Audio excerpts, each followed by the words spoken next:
performance on the scene. See how we vibe together. With that, we're going to start off hosting these folks with the dream team right here. Richard Jones and Jamal Nero, both partners of... Thank you. Both partners in having fun. That's it. the Dream Sports Performance. Yes, welcome, guys. Sports Performance. Thank you for this opportunity. Thank y'all for having us. Man, it's a pleasure. So you're both former Texas Tech football players. What's it like to play some college ball? Man, it's a blessing. Honestly, the fact that you asked this question in this football season, like, it made me want to cry a little bit, just because that part of my life was like the funnest time of my life, period. Like, there's nothing like college football, point blank, period. And I played on all levels, and college football by far is the best. It's because you're doing it pure. You're doing it for the love of the game and for the fun. It's not about a check at that point. Yeah, exactly. You're fighting to get to the highest level. You know, so it's a constant grind. It's a constant battle, and I like that. I like the grind, but just the brotherhood is what I miss the most. Just being in the locker room with my teammates and stuff, and just the pregame meals, the pregame warm-ups, the going to the movies the day before the game, and shooting dice with our per diem money just to make it come up, you know, and playing blackjack in the hotel room, like just stuff like that. But it just brought us closer together. The little moments that you look back and make a big difference. Mm-hmm. Yeah, for sure. That bonding. So how'd y'all bring that over into training athletes, training everyday people in the performance center that you guys run? I feel like everybody we train, when you come to the gym or sports performance center, you become part of a team. So with your family, you get that accountability where in most places that you couldn't, because it's about the money, where we're about the process of helping people grow in all aspects that we can, whether it's in sports, inside, outside of life, in their home, and just being better people. What are some things that you focus on when you're training an athlete? So the most important thing that we really focus on, and I think this is what separates us from most gyms or sports performance centers, is the simple fact that Jamal is really, really good with stretching. And so we really take pride in like our hip mobility and stuff, and shoulder mobility, and just taking care of the body, because at the end of the day, football is all about longevity. Like, if your body's not going to last, then you're not going to last. And health is wealth. So exactly, health is wealth. Another thing that we do is we don't necessarily like just throw our kids out there and tell them to do this or do that. Like, we literally take our time and we break down the movement, and we explain to them why they're doing this movement, when they would use this movement, how it would look in certain situations. Like, there's been families text me like, Rich, like, literally what you just worked on is what he just did at practice, and it worked. And I'm like, that's what we do it for. That touches my heart. Like, I love getting those and messages. My emotions in a way. Just like, dang, we helped create a memory for a kid that if he didn't have that guidance, he probably wouldn't have the opportunity to make that play or get that opportunity. So, I feel like that's a big thing we like to do. Is at the end of the day, all you have is memories. So if we're helping them build confidence to create those memories, I feel like that's a big part in life of you just said where I try to help. Confidence. That is another thing that we do. Like, I would never tell a man, or I would never tell anybody that they can't do anything. Like, I would not be the one to tell you. You're actually not allowed to say those words at our gym. For the simple fact is, I believe if somebody really wants something, and if they really believe that they can have it, like, then they work for it, then it can happen. Perfect example, Jakeem Grant.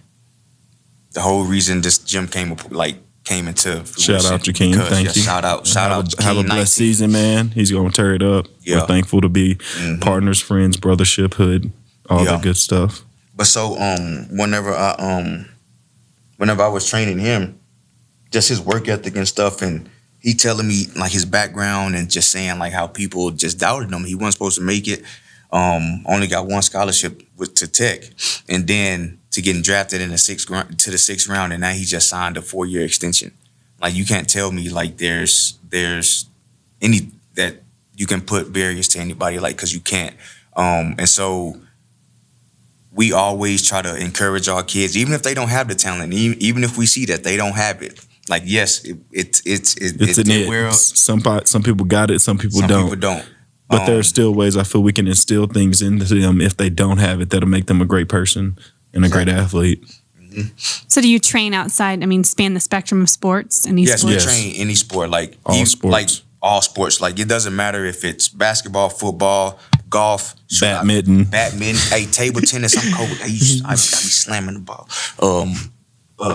Table tennis, fishing, if that's a sport, Jake, just to make you feel like an athlete. So you're doing like, are they things like stretching, mobility? I mean, just like stretching, mobility, and then what I specialize in is footwork. Footwork surgeon. Exactly. There you go. Footwork surgeon. That's my IG. So if y'all want to hit me up on my IG, footwork surgeon. That's FOOTWORK surgeon. Really you gave a shout out to Jakeem Grant. He ran the 40-yard dash right in 4.3. Yes. Is that right? No, he did not run the 4.3. He ran a 4.1. I watched the NFL scouts clock him at a 4.1. I clocked him at a 4.1. Dang near all the scouts clocked him at a 4.1. If they didn't clock him at a 4.1, they clocked him at a 4.2. He did not run a 4.3. So tell me about Jakeem and his footwork. Jakeem, this guy here. So, I feel like I'm like I can compete with anybody. I don't care how fast you are, how quick you are, how talented you think you are. And so I thought I would be able to stay in front of him and hold him. And big mistake. Let's just say my ankles were right and I was left. Yeah. He got ahead of you. Yeah. First time in my life I was ever broken down like that. But I beat him in everything else, though. There you go. So y'all travel to train these athletes and train locally here too? Yes. We travel. We got to recently this summer do in Dallas. A camp with Adrian Phillips. He's a safety for the LA Charger, who's a great friend, brotherhood. We keep each other accountable with texting and communicating always. He's going to have a baller season 2. It's beautiful to see people work so hard and then to see the results of their hard work. But yeah, we were blessed to work with him in a little bit of Play 60 in Dallas. And was that Garland?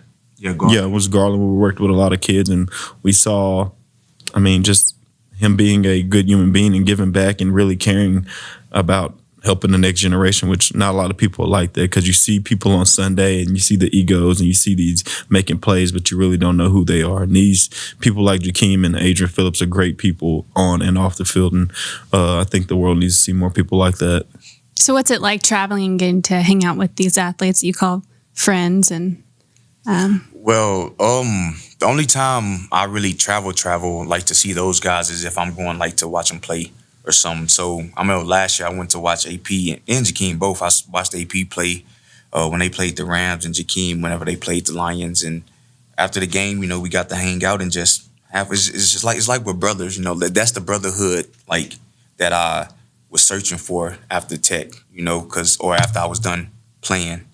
And so I feel like I get that with those guys being around competitors, athletes. Guys with the same drive, mindset, stuff like that is it's a blessing. And to be able to have guys like that, and that's what we'll build. That's what we're building at the Dream, because you're not just a client to us.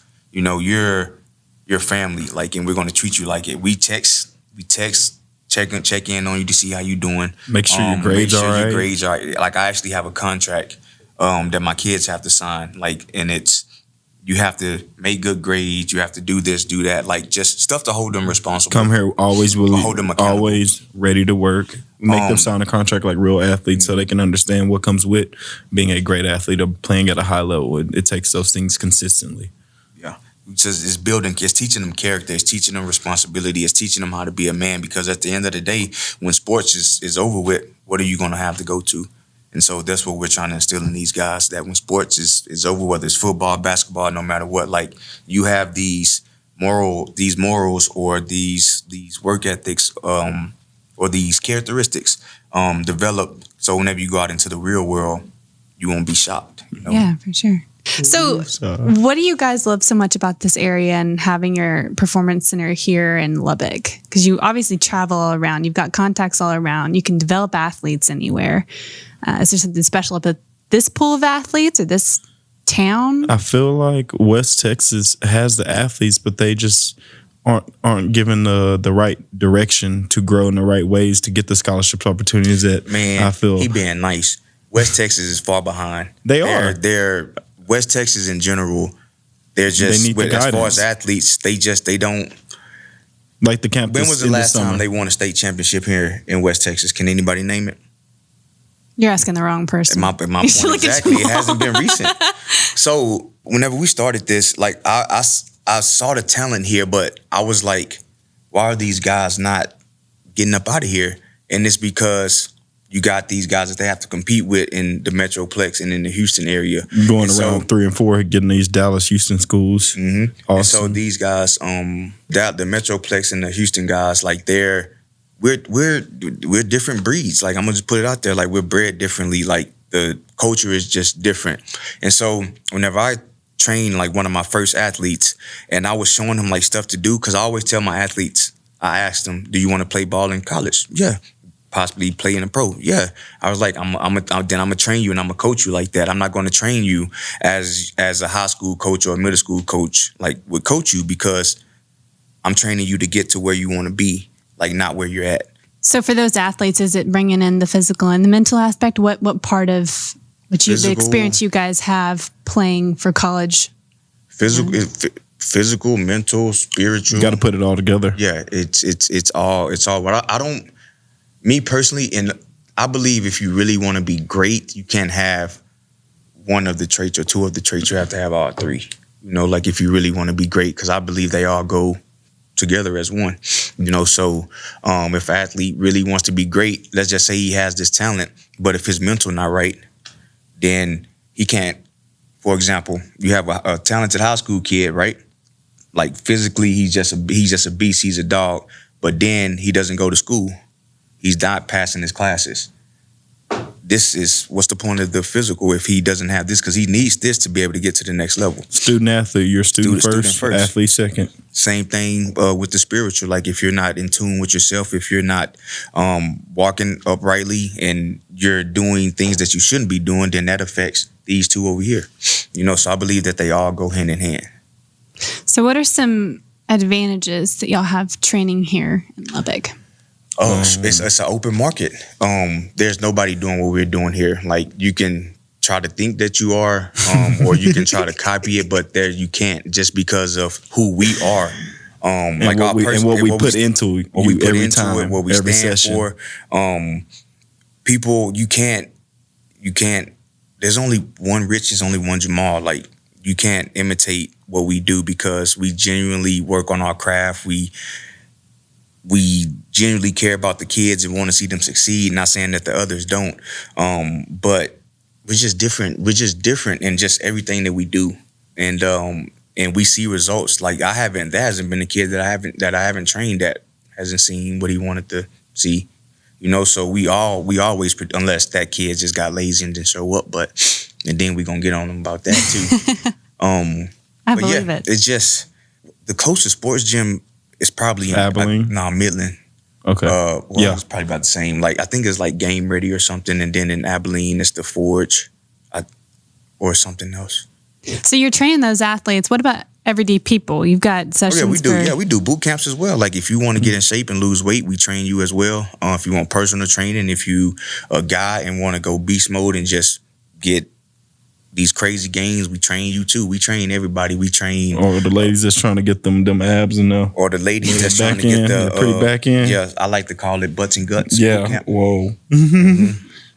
Yeah, so we do all that stuff too. We active recovery. Jamal he's got this massage gun, and he does, like, he's created his own like program, like as far as like active recovery. He stretches you. You do lots of mobility, like type work, and then he hits you with the gun, like pressure points and all that stuff. And like, I thought he was just making stuff up one time. Then he actually did it on me, and I was like, okay, that works. Yeah. So, what are people surprised by when they come to work out?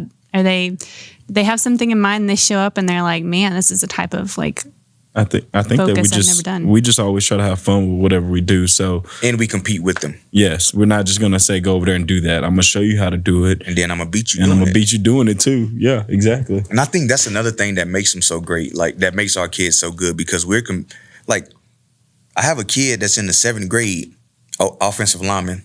I'm a well polished defensive lineman. And but I be going against him like I'm playing it, like I'm still playing in college or in the CFL or something. Going hard because I don't take it easy on nobody because I don't believe everybody deserves a trophy. You got to work for it. But so I be pass rushing him. I be dumping him with one hand. And yeah, I be having fun. I ain't gonna lie because I miss it. Kid get a stiff one real quick. But these kids, if it gives them a confidence, like, man, I've been going with Rich. I can go against anybody. I've been going against Jamal. I can go against anybody. Even I don't play receiver, but I be out there routing people up. Even some of my college guys. That's why I'm the footwork surgeon because my feet just that cold. Again, go follow footwork surgeon. But anyway, the fact also to answer your question about like what sticks out, multiple. I'm pretty sure the same has happened to you too. A lot of the parents say it's the detail that we put into our work. Like parents are shocked at how we stand there and like literally take our time. Yeah, like step by step. The training session can be an hour and we'll go extra 15, 20 minutes just to make sure they get it right because at the end of the day, when you're going out there, you're not only representing yourself, you're representing your family, you're representing a dream too. And I ain't about to have no product out there making us look bad. So you better go show up and show out. What are some of the details y'all focus on? Like what are some things you look for? So for example, if I'm training a receiver, so the first thing I always do with my receivers is I just tell them to run a route and just see what they look like. And then I process and I break it down from there. So, but majority of the time, I start with their stance and then their release.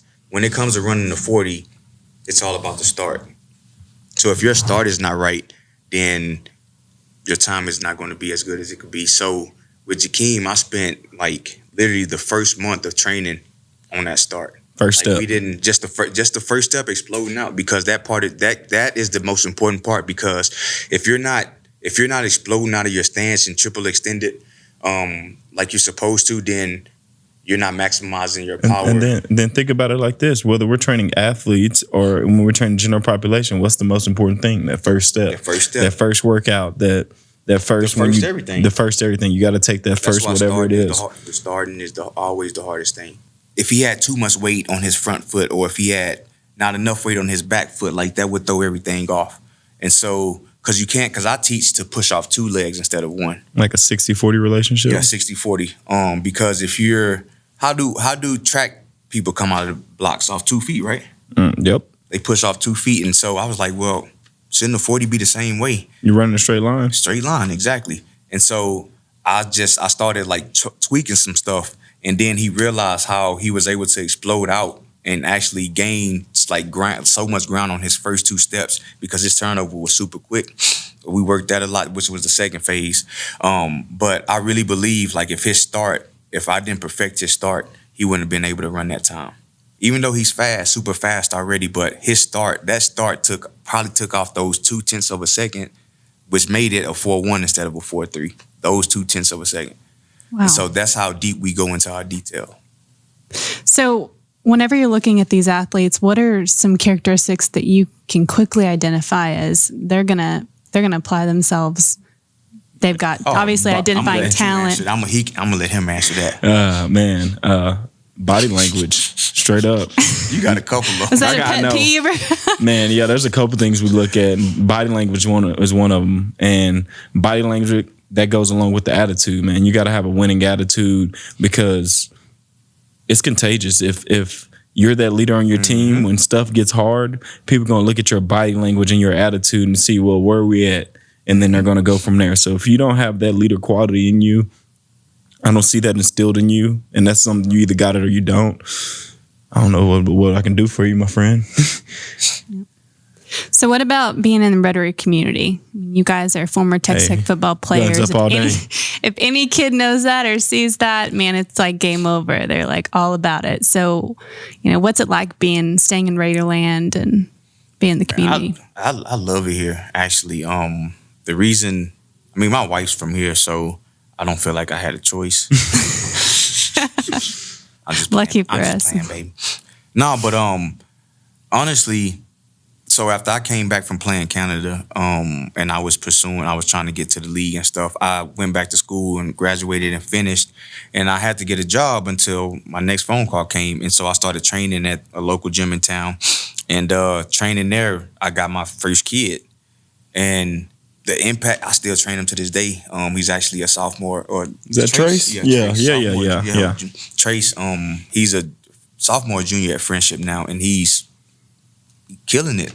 He has that leadership quality. Yeah, the impact that I had on him, I was like, man, like this is something that I want to do. And then another gym, that's when they brought D1 in town, and one of the girls that I work with at the other gym had told me about this place and had hooked me up with the guy who was putting it on. Come to find out, my tech doctor was like part owner, which made it even better. But so I go over there because I'm just wanted to see it, and then I wanted an indoor facility for me to train at because I was still pursuing my dreams at the time. I wasn't worried about coaching. I was just doing it just to make some money because I need to pay bills until I got my phone call. And so we go over there, and I meet, his name is Jason Potter. Like, Thank you, Jason. Jason is the reason this whole thing is even. Talk about a door opening as a blessing, that man there. Yeah, that Jason is the reason we're here, because I would have never been able to train Jakeem if he would have never did what he did. I'm going to tell y'all that story in a minute. But so I go and I meet Jason, and he's just like, yeah, the place hasn't even opened yet, but he wanted to train me. And so he was training me because I was still trying to get to whether I was going to the CFL, the NFL, wherever. And then we started, he needed trainers. And so whenever they did open, and I told him about Jamal, and then I brought Jamal over there too. And so, but whenever he saw me train, he just fell in love with it. And he was just like, hey, Rich, we don't have a head coach yet, but I just submitted your name into the box. I'm like, head coach? I was like, man, I don't want that responsibility. Like, I'm pursuing my dreams. You're preparing for another opportunity. Yeah. And little did I know is that that's what I needed in that moment. Like, it was perfect. Like, it just, a lot of people try to force things to happen, but God had already had that lined up for me. Like, and I didn't have to work for it. It just literally fell in my lap. Man. You know what I'm saying? And so I became the head coach there. That November 20, it opened up November 2016, 2015, something like that. Yeah, something like that. So I ended up becoming the head coach there, and that salary pay, like that just changed my finances and everything. And I was like, all right. Then I had back surgery, and then all this other stuff happened. I got offered a contract 2 days after back surgery. All that stuff happened, and then I was just like, all right, man, football is obviously done. So I started really focusing on this, and then got into it with a boss of mine at the time, and we just wasn't seeing eye to eye, and he ended up firing me, letting me go. But I was praying and asking God that I told him I wanted to start my own gym, but little did I know that was about to happen. Yeah. For me to do that. But that was just a blessing in disguise. It was a tough moment because I had me and my wife were getting a house built. Just got a house built. And we was at the phase to where all they needed was my pay stubs. Oh. And but it all worked out. We were able to get the house. God provided because God knew I was gonna need that garage because I started training out of my garage. I'm being dead serious. God had this all lined up. And so we ended up being able to move anyway. But like the first 2 weeks after I got fired was like tough. Like I didn't know what to do. Like I was lost. I didn't know. I was feeling some type of way. I was angry. I was frustrated. And then I was just down at the same time. But I'm from the school of hard knocks. Ain't nothing gonna hold me down. You know what I'm saying?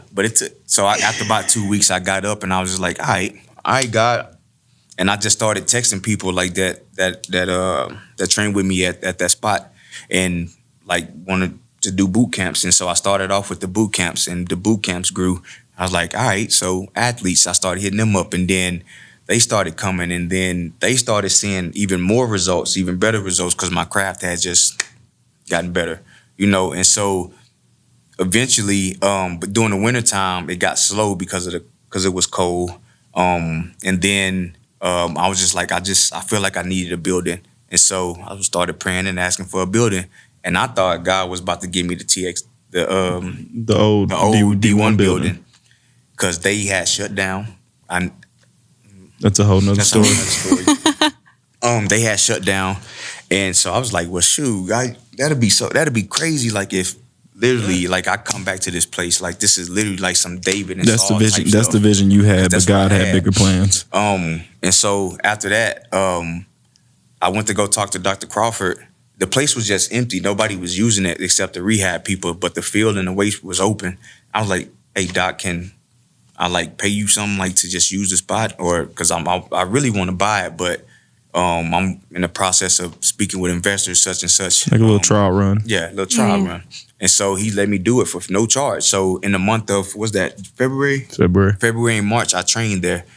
And then I started going to Knicks Fight Club just because a friend of ours invited me to go box. And so I did. And they had this, shout out Knicks Fight Club. Shout out. Yeah, I was about to say shout out Knicks, Deal, everybody that's there. Where we at now. We appreciate that. Yep. So I go over there to box, take their classes, and classes are great too, by the way. I was sweating like a mug, and They'll learn you. Yeah. So they had like 3,500 square feet. Yeah. Like in the back, just blocked off. And I went back there and I was like, man, like, what y'all doing back here? Remember when we walked in, it was like, oh, I see it all. We saw it. Like, saw it all. Mm-hmm. And so, bro, I don't even know how this thing came about. We took one step, God took 12. Hillside, the church ended up buying the building. So we were blessed. We was like, well, what's going on? What are you going to do with it? It was like, we're going to make it into a youth ministry service. So I was like, well, what about all the equipment here? So we were talking to doctors and stuff about the equipment that was left at D1 and we worked out a deal to where we end up able to get the turf. We got the beads. We got some of the weight room. We got some of the weight racks. Like every time we took one step, literally God took two. And from that was before we didn't even finalize. We was about to. We literally took a leap of faith, saying that, hey, we're going to prepare ourselves. We're going to prepare ourselves for the opportunity that we see before us. And sure enough, it took a lot of manual labor. Everything in our gym we laid down with our hands. We learned to become handymans. I'm a handyman in the process. Like what, Andy the Two-Man Taylor, just like that.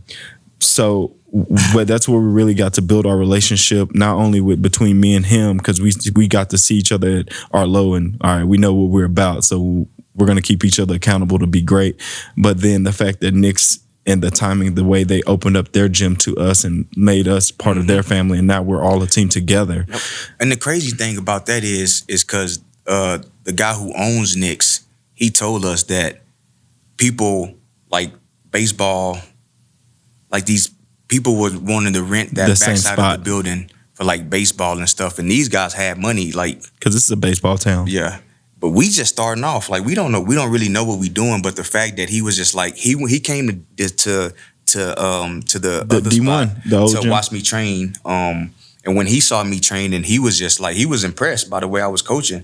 And he was just like, I want what you're doing over there. Mm-hmm. And so that's how it came about. Yes, that is. After we didn't even know that. We were just doing our craft. Just working, just doing what we do. He was just coming in peeping like a regular parent or something. I really didn't know who he was, but thank God we true to us and doing us that he saw it and he liked it and took a chance, and here we are. Here we go. Still going and still growing. Yep. So what would you say to somebody who's going after their dreams, whether it's in athletics or... It don't matter what you can't block it. Is. You like, can't block it. If you got dreams, man, go get it. Like, you have those dreams for a reason. Those are yours. And most people give up on their dreams because it gets hard and it looks impossible, but it's not impossible. Like, it's those impossible moments whenever you make them possible. Like, the feeling of that is just so, man, I can't even explain impossible is nothing. The how you get off. Impossible is I'm possible. Yeah, exactly. The how you get off of knowing you put hours mentally, physically, spiritually into something to see a result and get that result. There's nothing like it. Mm-hmm. And that's the ultimate goal. Is like, that's why That's why I call it the dream. I just want to see people live their dreams. I want to see everybody. And it's the dream actually stands for something. Like the D stands for dare, the R stands for reach, the E stands for embrace, the A stands for achieve, and the M stands for mindset. And the motto I have is, I dare you to take a step of faith. I dare you to take a step of faith and reach for your goals as you embrace the challenges and hardships to achieve your dreams with the mindset of greatness. So I hear the dream team's not only good at training athletes, training everyday people to pump some iron or to run with some quickness, but you can drop a beat, rap a little bit. Oh, Let's hear it. Let's hear it. Oh man. Hey. You got something for us? I'm glad you asked. To our viewers, you're welcome. Before we drop this, we gotta let them know. Go follow The Dream SPF on Instagram, and then go follow my boy Footwork Surgeon. And then you can't forget the Nero Art in Heart, because you can't spell heart without art. Hey, because he's an artist. I'm a rapper artist. He's a painter artist. I'm just a hype man. But anyways, hey.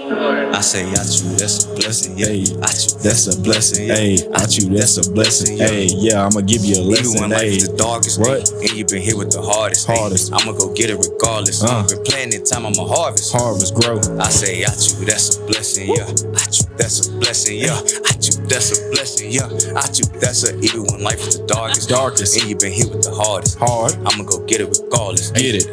In time, I'ma harvest. What? Too many what ifs. What if I miss? What? But what if you hit? Start thinking like this. Ooh. The shots you don't take, the ones you gon' miss 100%. 100. You wanna be rich. Yeah, you gotta take risks. So place your bets. Hey. If you want some M's out the alphabet. Check, flex, bless, invest. Hey. So stop sleeping on your pallets. I mean talents. Hey. Cause they get damaged. Hey. If you don't manage. Hey. Lately I've been on my farming. Hey. Be what you sow in your garden. So it's time to plant your blessing. Yeah. That investment. Yeah. Cause when it grow, I say, Achu, that's a blessing. Hey, Achu, that's a blessing. Yeah, Achu, that's a blessing. Hey, that's a blessing. Hey, that's a blessing. Yeah, that's a blessing. Yeah, we in this booth. Speaking truth. Know us too. Dream with team. That, I'm Catherine White with the Lubbock Economic Development Alliance. Thanks for joining us. Hub City Spokes is presented by the Lubbock Economic Development Alliance and produced in partnership with Hamill Brothers Studios. A special thanks to the Innovation Hub here at Texas Tech University for hosting us. To hear more from our creators and catalysts, visit lubbockeda.org/podcast.